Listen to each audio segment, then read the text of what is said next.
हर की कदू तू बेयास हो सुननी हाँ कि कदू तू बेयास हो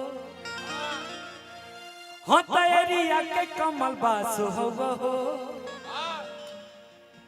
अरे आवा है नियावाना अरे एक तल गावाना हो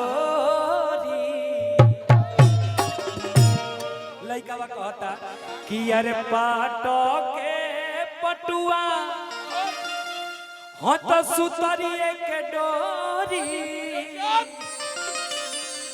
धीरे धीरे कमर के ठीक बा धीरे धीरे कमर के ही लई होए धीरे धीरे कमर के ही लई होए अरे की कदू तू बेयास हो ये लोग हमरा सागा कहलो आ एरिया के कमल बास हो कमल बास भैया राउरे प्रचार बाय बाय अरे आवा है आवाना अरे एक तल गावाना हो कि पाटो के पटुआ अरे सुतरिए के डोरी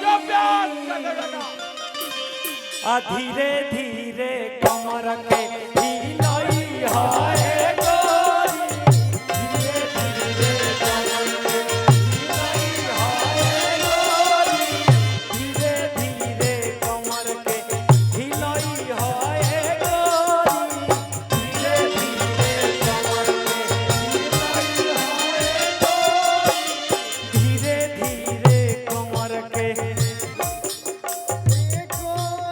भाव भाई एगो डबल में भाई कि धीरे धीरे कमर के धीरे धीरे कमर के ही लई है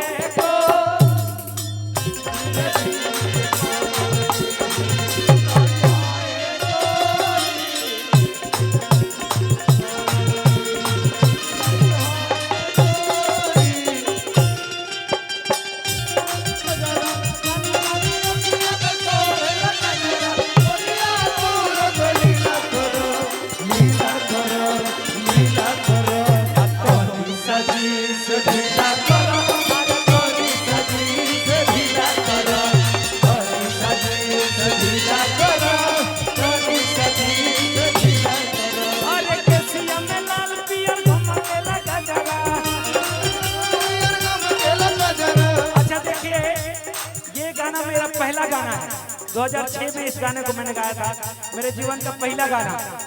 इसको सब चुरा लिया आपको पता है ना मेरा बहुत सारा गाना खाली चुरा के सब जीता है आप लोग तो चूंकि यूट्यूबर्स हैं और बहुत लोग देख रहे हैं यहाँ पे हमारा ढेर गाना चुरा के कितना जना सुपरस्टार हो गए बड़ा